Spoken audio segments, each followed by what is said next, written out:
Hello student, मेरे इस YouTube channel में आप सभी लोगों का स्वागत है।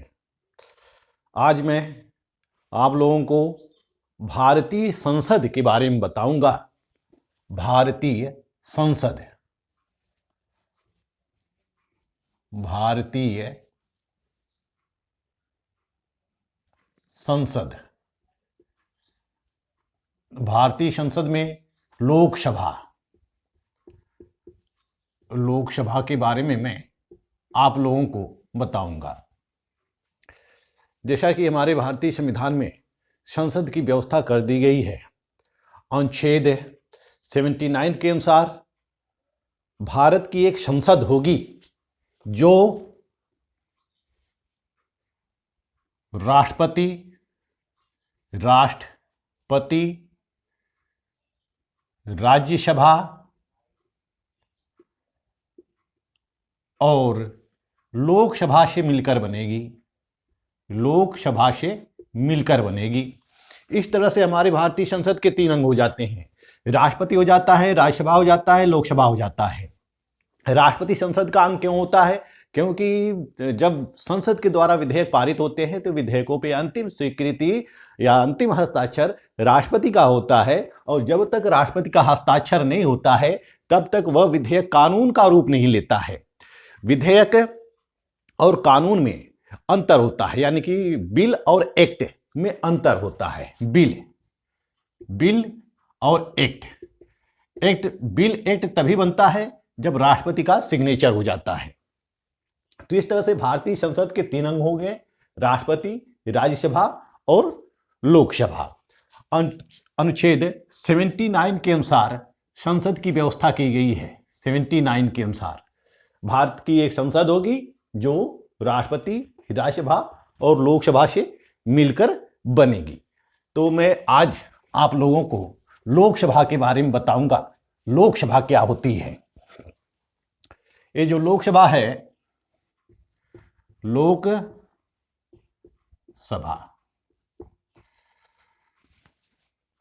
अनुच्छेद 81 के अनुसार, अनुच्छेद 81 में लोकसभा की संरचना का वर्णन किया गया है।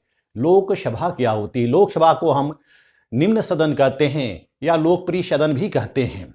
लोकसभा जनप्रतिनिधि संस्था होती है। इसमें जनता के द्वारा निर्वाचित प्रतिनिधि भाग लेते हैं। जनता प्रत्यक्ष रूप से लोकसभा सदस्यों का निर्वाचन करती है, और यही लोकसभा में जिस दल का बहुमत होता है उसी दल की सरकार बनती है। जैसा कि सरकार के 3 अंग होते हैं: कार्यपालिका, व्यवस्थापिका, न्यायपालिका। कार्यपालिका के अंतर्गत राष्ट्रपति आता है, प्रधानमंत्री और मंत्रिपरिषद आता है, जबकि व्यवस्थापिका के अंतर्गत संसद आती है। संसद के ये 2 सदन होते हैं, लोकसभा और राज्यसभा। अंग कितने होते हैं? 3 होते हैं: राष्ट्रपति, राज्यसभा और लोकसभा। सदन कितने होते हैं? 2 होते हैं, लोकसभा और राज्यसभा होते हैं। तीसरा न्यायपालिका, जिसको हम सुप्रीम कोर्ट कहते हैं। सुप्रीम कोर्ट और राज्यों के लिए हाई कोर्ट की व्यवस्था की गई है। तो लोकसभा का जो गठन है वह अनुच्छेद 81 के अनुसार किया गया, अनुच्छेद 81 में दिया गया है। और अनुच्छेद 82 में यह वर्णित है, अनुच्छेद 82 में कि प्रत्येक जनगणना के बाद परिसीमन आयोग का गठन किया जाएगा। ये परिसीमन आयोग का गठन कैसे होता है? निर्वाचन आयोग ही परिसीमन आयोग का काम करता है। परिसीमन आयोग का गठन होता है, और परिसीमन आयोग द्वारा प्रत्येक निर्वाचन क्षेत्रों का परिसीमन किया जाता है। निर्वाचन क्षेत्रों का परिसीमन किया जाता है ताकि जनसंख्या का अनुपात बराबर बना रहे। अनुच्छेद 83 में दोनों सदनों की अवधि का वर्णन किया गया है। 83(2) में लोकसभा का वर्णन किया गया है कि लोकसभा का जो कार्यकाल होता है वह 5 वर्ष होता है, और यह 5 वर्ष अनिश्चित होता है। यह अनिश्चित कार्यकाल होता है, यह निश्चित नहीं होता है। अनिश्चित क्यों होता है? क्योंकि जब लोकसभा में अविश्वास प्रस्ताव पारित हो जाता है तो सरकार गिर जाती है, तब लोकसभा भंग हो सकती है। 5 वर्ष के पूर्व भी लोकसभा भंग हो सकती है। तो यह अनिश्चित कार्यकाल होता है। अब हम आपको बताएंगे कि लोकसभा के जो सदस्य होते हैं, जो सदस्य चुने जाते हैं, उनकी योग्यताएं क्या होती हैं। सदस्यों की योग्यता क्या होती है? सदस्यों की योग्यताओं का वर्णन अनुच्छेद 84 में किया गया है, अनुच्छेद 84 के अंतर्गत किया गया है। अनुच्छेद 84 के अंतर्गत यह योग्यताएं क्या है? पहली योग्यता है कि उसकी आयु कितनी होनी चाहिए? 25 वर्ष होनी चाहिए। दूसरी योग्यता क्या है? वह भारत का नागरिक होना चाहिए, नागरिक होना चाहिए। तीसरी योग्यता है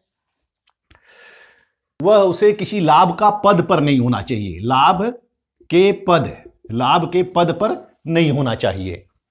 तो वो मूल योग्यताएं क्या है? 25 वर्ष होना चाहिए, भारत का नागरिक होना चाहिए, लाभ के पद पर नहीं होना चाहिए, और निर्वाचन सूची में, भारत के किसी भी क्षेत्र के निर्वाचन सूची में उसका नाम होना चाहिए। निर्वाचन सूची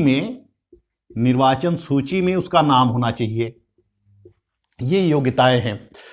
इसके अंतर्गत कौन लोकसभा का चुनाव नहीं लड़ सकता है? अयोग्यताओं या अनर्हताओं का वर्णन किया गया है। अयोग्यता का वर्णन जो है वह अनुच्छेद 102 में किया गया है। 102 में, अनुच्छेद 102 में किया गया है। अयोग्यताएं क्या है? कि वह किसी लाभ के पद पर न हो, वह किसी लाभ के पद पर न हो। दूसरी योग्यता है वह पागल या दिवालिया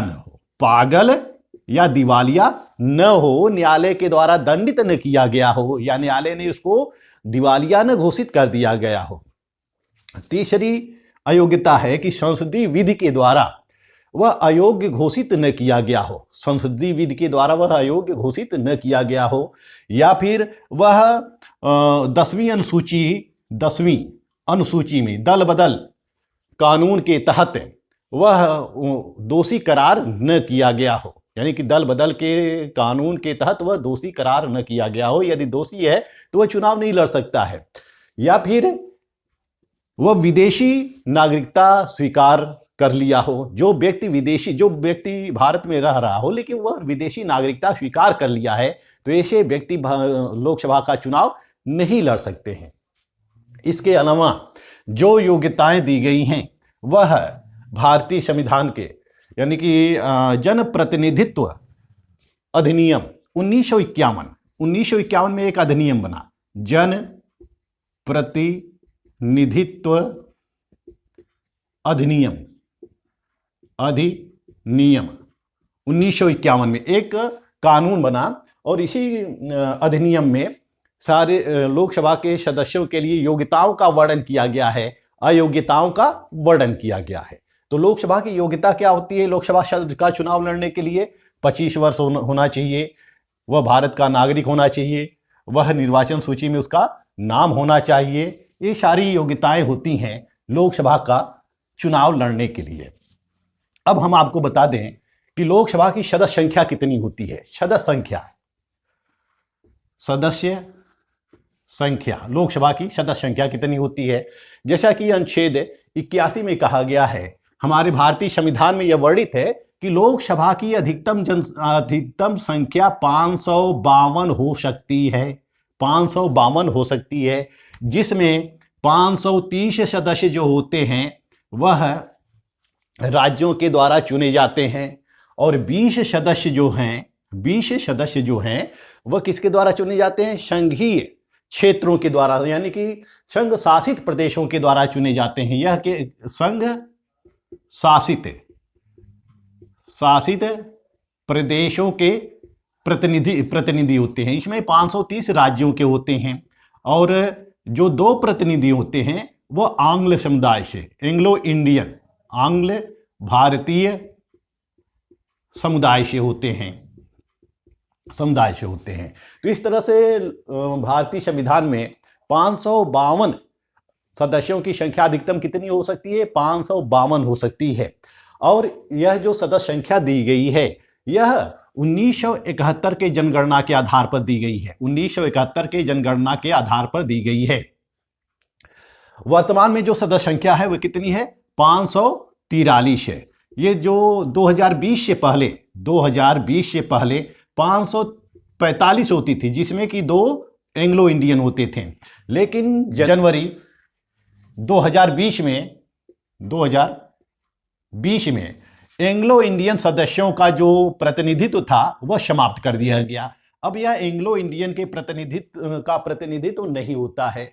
अब हमारे लोकसभा के अंतर्गत केवल 543 सीटें हैं और इन सीटों का जो बंटवारा किया गया है 1971 के जनगणना के आधार पर किया गया है और यह भी 84वां संवैधानिक संशोधन किया गया। भारतीय संविधान के अंतर्गत 84वां संशोधन किया गया 2001 में किया गया और इसमें यह कहा गया कि भारत जो अधिकतम संख्या हो सकती है लोकसभा की, जो ये 543 सीट होती है, यह 2026 तक यथावत रहेगी। 2026 तक यथावत रहेगी।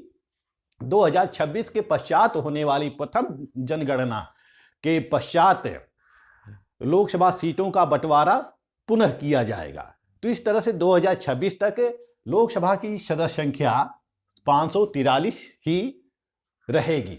2026 के पश्चात इसका फिर से पुनर्गठन किया जाएगा, सदस्य संख्या का फिर से बंटवारा किया जा सकता है। ये योग्यताएं हो गई, सदस्य संख्या हो गया। कार्यकाल तो आपको बता ही दिए हैं। कार्यकाल कितना होता है? 5 वर्ष होता है, लेकिन यह अनिश्चित कार्यकाल होता है। अब अधिवेशन, लोकसभा का अधिवेशन, जैसा कि संविधान के अंतर्गत यह प्रावधान है कि अधिवेशन 1 वर्ष में 2 होना चाहिए। अधिवेशन 1 वर्ष में 2 होना चाहिए और 2 अधिवेशनों के बीच 6 माह का अंतर होना चाहिए। 6 माह का अंतर होना चाहिए। लेकिन हमारे जो व्यवहार में है वह संसद का 3 सत्र प्रारंभ किया जाता है। पहला सत्र है बजट सत्र जो फरवरी में प्रारंभ होता है और यह अप्रैल मई तक चलता रहता है। दूसरा है ग्रीष्मकालीन सत्र,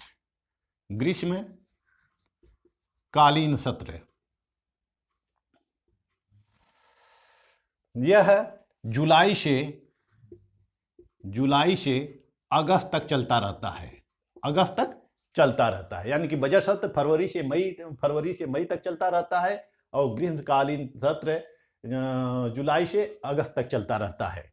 और जो शीतकालीन सत्र होता है यह भी आयोजित किया जाता है। शीतकालीन सत्र यह नवंबर से दिसंबर माह तक चलता रहता है। तो इस तरह से व्यवहार में ये 3 प्रकार के सत्र देखे जा सकते हैं और ये 3 प्रकार के सत्र आयोजित किए जाते हैं।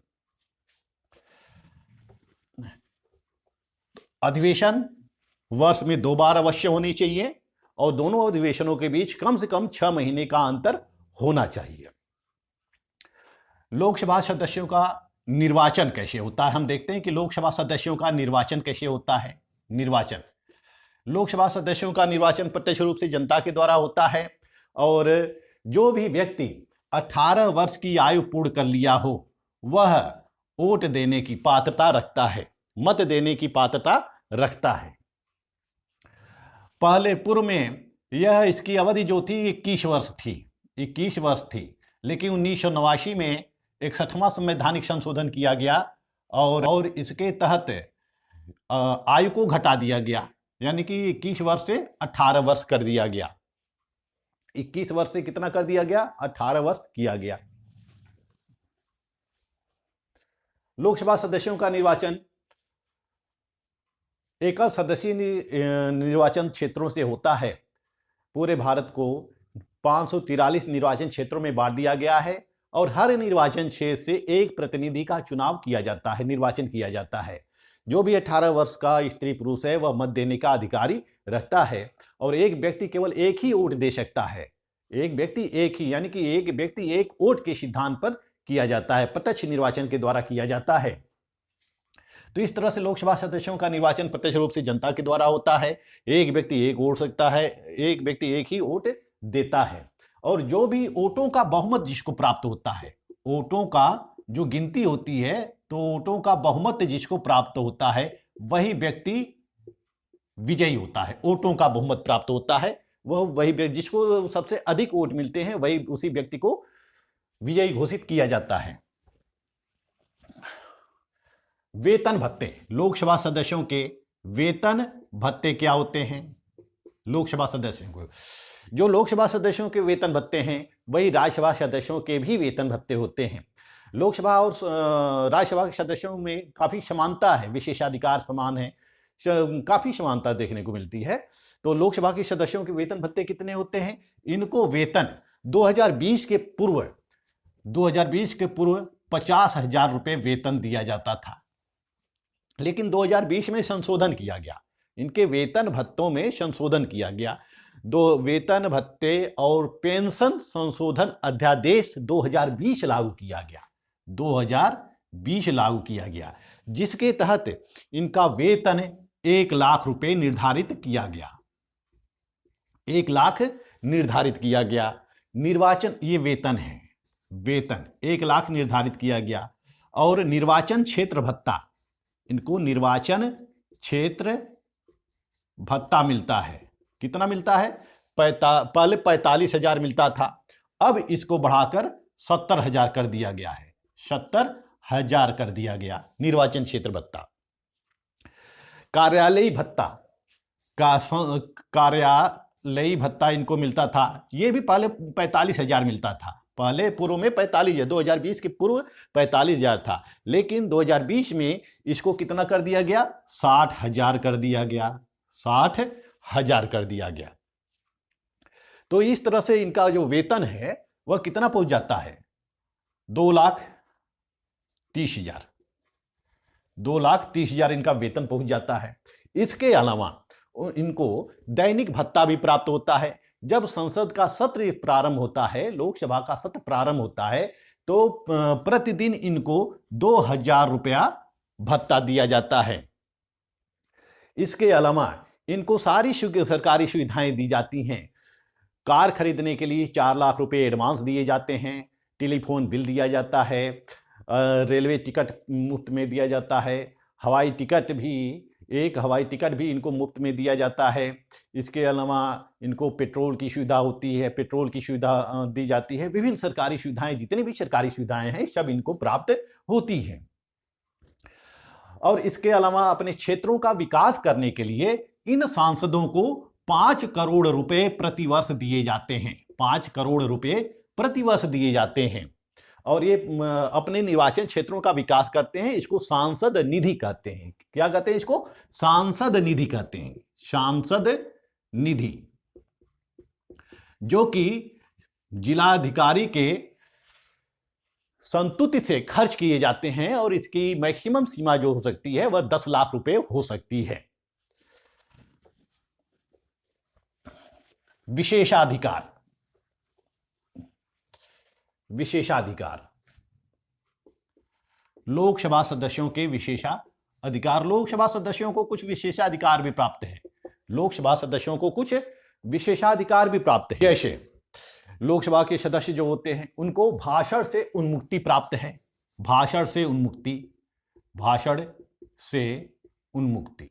लोकसभा के सदस्य जो भी भाषण देते हैं संसद में, अधिवेशन के समय जो भी भाषण देते हैं, और उनके भाषण के विरुद्ध कोई अवमानना कार्रवाई नहीं की जा सकती है। यानी कि जब गलत शब्दों का भी प्रयोग कर सकते हैं, या भाषण के दौरान वाद विवाद होने लगता है, विभिन्न सदस्य आपस में मारपीट करने लगते हैं, या कभी कभी हम देखते हैं कि जो विधानसभा का सत्र आयोजित होता है तो उसमें जो सदस्य होते हैं कागज के गोले बनाकर राज्यपाल के ऊपर फेंक देते हैं, राज्यपाल का जब अभिभाषण होता है उसके ऊपर फेंक देते हैं, लेकिन उनके विरुद्ध कोई कार्रवाई नहीं की जा सकती, कोई कार्रवाई नहीं की जाती है, उनको भाषण से उन्मुक्ति प्राप्त है। और इसके अलावा गिरफ्तारी से उन्मुक्ति प्राप्त है, गिरफ्तारी से उन्मुक्ति, गिरफ्तारी से उन्मुक्ति। संसद का सत्र आरंभ होने के 40 दिन पूर्व और 40 दिन बाद तक उनको गिरफ्तार नहीं किया जा सकता है। संसद के सदस्यों को संसद का सत्र जब प्रारंभ हो रहा है तो उसको 40 दिन पूर्व और 40 दिन बाद तक गिरफ्तार नहीं किया जा सकता है। कि अगर फौजदारी मामलों में वह निरुद्ध हैं, आपराधिक मामलों में निरुद्ध हैं, तो वह अध्यक्ष की अनुमति से ही गिरफ्तार किया जा सकता है, लेकिन सदन परिसर में, संसद के परिसर में उनको गिरफ्तार नहीं किया जाता है। तीसरा है सदन से अजनबियों को बाहर निकालने का अधिकार। सदन से अजनबियों को बाहर निकालने का अधिकार। यदि संसद में या संसद परिसर में कोई अजनबी प्रवेश कर जाता है तो कोई भी संसद का सदस्य जो है उसको बाहर निकाल सकता है। इसके अलावा जो भी संसदीय कार्यवाही होती है, संसदीय कार्यवाही होती है, उस कार्यवाही के अंश को कार्यवाही होती है उस कार्यवाही को अंश को प्रकाशन रोकने का इनको अधिकार होता है, निकालने का अधिकार होता है। ये सब संसदीय विशेषाधिकार सदस्यों को होता है कि वह संसद के जो कार्रवाई होती है उस कार्रवाई के दौरान जो भाषण होते हैं, वाद विवाद होते हैं, उनके अंशों को रोक सकते हैं, निकाल सकते हैं, प्रकाशन से रोक सकते हैं। तो इस तरह से इनको विभिन्न विशेषाधिकार प्राप्त होते हैं और यह विशेषाधिकार राज्यसभा के सदस्यों को भी प्राप्त होता है। लोकसभा के शक्तियां, पावर ऑफ फंक्शन यानी कार्य। शक्तियां क्या है लोकसभा की? शक्तियां, लोकसभा की शक्तियां, लोकसभा का कार्य क्या होता है? विधि बनाना, विधि निर्माण करना। चूंकि संसद जो होती है वह विधायी निकाय होती है और वह विधि का निर्माण ही करती है और 2/3 बहुमत से जो भी विधेयक पारित हो जाते हैं उसको राष्ट्रपति को स्वीकृति के लिए भेज दिया जाता है। जैसे ही राष्ट्रपति की स्वीकृति मिल जाती है वैसे वह विधेयक क्या बन जाता है? कानून बन जाता है। तो लोकसभा के अधिकार क्या होते हैं? पहला, कार्यपालिका संबंधी शक्तियां, कार्यपालिका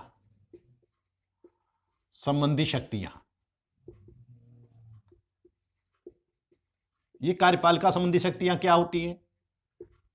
कार्यपालिका संबंधी शक्तियां, कार्यपालिका मतलब कि सरकार, कार्यपालिका का मतलब सरकार, सरकार का मतलब प्रधानमंत्री और मंत्रिपरिषद। ये क्या है कार्यपालिका? प्रधानमंत्री, राष्ट्रपति है, प्रधानमंत्री है, प्रधानमंत्री और मंत्रिपरिषद।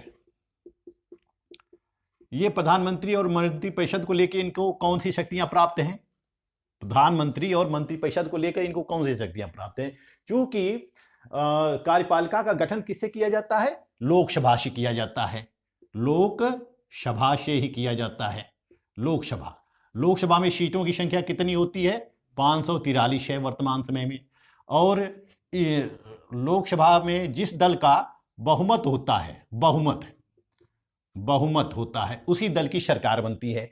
बहुमत का मतलब आधे से अधिक है। बहुमत का मतलब क्या होता है? आधे से अधिक। विशेष बहुमत का मतलब होता है 2/3 बहुमत है। तो 543 सदस्य होते हैं, इनका बहुमत कितना हो गया? यानी कि 543 सदस्य, ये कितने होंगे? 272 सीट जिसके पास होती है, जिस पार्टी के पास होती है उसी की सरकार बनती है।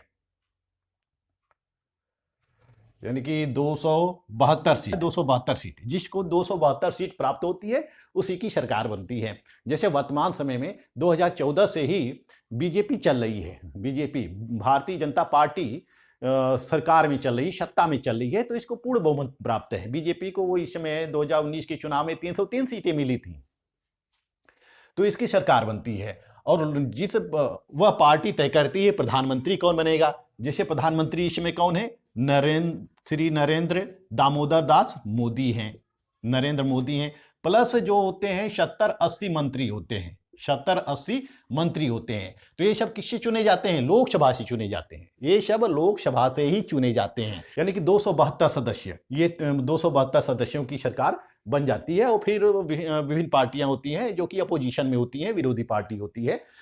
तो लोकसभा इन पर नियंत्रण रखती है। क्योंकि लोकसभा की सदस्य संख्या अधिक होती है, इनकी सदस्य संख्या कम होती है। ये जो कार्यपालिका है इसकी सदस्य संख्या कम होती है, तो लोकसभा इन पर नियंत्रण रखती है।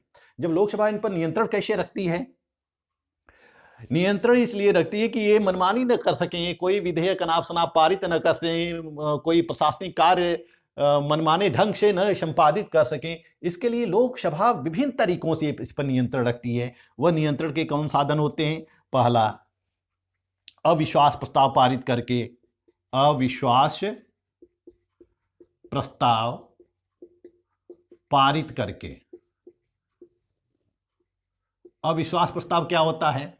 जब सरकार मनमाना कार्य करती है तो मनमाना कार्य करने, उनके मनमानी को रोकने के लिए या निरंकुशता को रोकने के लिए लोकसभा 2/3 बहुमत से अविश्वास प्रस्ताव पारित कर देती है। और जब अविश्वास प्रस्ताव पारित कर देती है तो सरकार गिर जाती है। सरकार क्या होती है? गिर जाती है, फिर से चुनाव कराना पड़ता है। तो अविश्वास प्रस्ताव पारित करने के लिए कम से कम 50 सदस्यों की सहमति आवश्यक होती है। 50 सदस्यों की सहमति आवश्यक होती है और उसके बाद अन्य सदस्य भी सहमति होते हैं। कुल मिला के 2/3 लोकसभा अपने 2/3 बहुमत से एक प्रस्ताव पारित कर देती है और उसमें सरकार को विश्वास सिद्ध करना होता है, विश्वास मत हासिल करना होता है। और जब तक वह विश्वास मत हासिल नहीं कर पाती तो सरकार गिर जाती है। तो विश्वास प्रस्ताव पारित करके वह सरकार पर नियंत्रण कर सकती है। दूसरा है विधेयक को अस्वीकृत करके, विधेयक को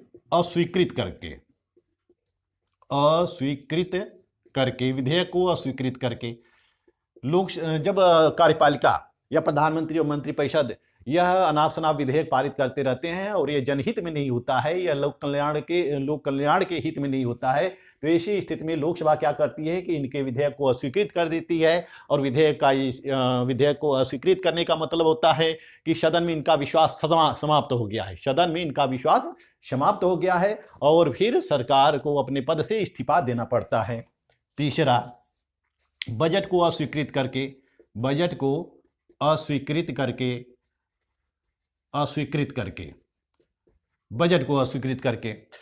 ये बजट को अस्वीकृत कर सकती है। और बजट को अस्वीकृत करने का मतलब है कि लोकसभा में सरकार का विश्वास खत्म हो गया है और सरकार को अपने पद से इस्तीफा देना पड़ता है। इसी तरह से विभिन्न प्रकार के हैं, जैसे कि ये बजट को अस्वीकृत करके। दूसरा, चौथा, प्रश्न पूछकर। पांचवा, निंदा प्रस्ताव पारित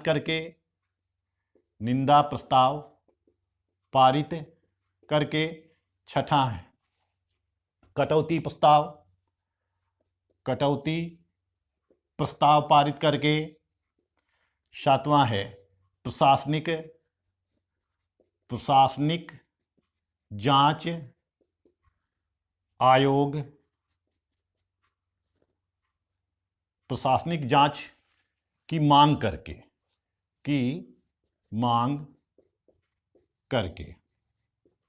ये विभिन्न तरीके हैं, विभिन्न लोकसभा के पास विभिन्न अस्त्र हैं, विभिन्न हथियार हैं, जिसके माध्यम से वह कार्यपालिका के ऊपर नियंत्रण कर सकती है। जैसे अविश्वास प्रस्ताव पारित करके लोकसभा अविश्वास प्रस्ताव पारित कर सकती है, विधेयक को अस्वीकृत कर सकती है, बजट को अस्वीकृत कर सकती है, प्रश्न पूछ सकती है, यानी कि मंत्रियों से प्रश्न पूछती है कि वह विभागीय उत्तरदायित्व से संबंधित विभिन्न मंत्रियों से प्रश्न पूछती है। वह लोकसभा के सदस्य प्रश्न पूछते हैं कि वह उनके विभाग में क्या हो रहा है, कौन सी कमी है, कमियां कहाँ हैं, तो वह प्रश्न पूछकर मंत्रियों के ऊपर नियंत्रण रख सकते हैं। निंदा प्रस्ताव पारित करते हैं, यदि कोई मंत्री ने गलत कार्य किया है या अनुचित कार्य किया है तो उसके विरुद्ध निंदा प्रस्ताव पारित कर सकते हैं। कटौती प्रस्ताव, जब बजट कोई विधेयक, धन विधेयक या कोई बजट पारित किया जाता है तो उसमें एक कटौती प्रस्ताव पारित कर सकते हैं। कटौती प्रस्ताव का मतलब होता है कि सरकार का विश्वास समाप्त हो गया, सरकार भंग हो सकती, गिर सकती है प्रशासनिक जांच आयोग की मांग करके। कोई मंत्री अगर किसी भी वित्तीय अनियमितता या प्रशासनिक लापरवाही में लिप्त पाया जाता है तो लोकसभा के सदस्य उसके विरुद्ध जांच आयोग की मांग कर सकते हैं कि उनके विरुद्ध जांच आयोग का गठन किया जाए। तो ये विभिन्न प्रकार के तरीके हैं कि लोकसभा कार्यपालिका के ऊपर नियंत्रण रखती है। लेकिन ये केवल क्या है, ये सिद्धांत में है, व्यवहार में ऐसा कुछ नहीं होता है। यह सिद्धांत में है कि लोकसभा इनके ऊपर नियंत्रण रख सकती है।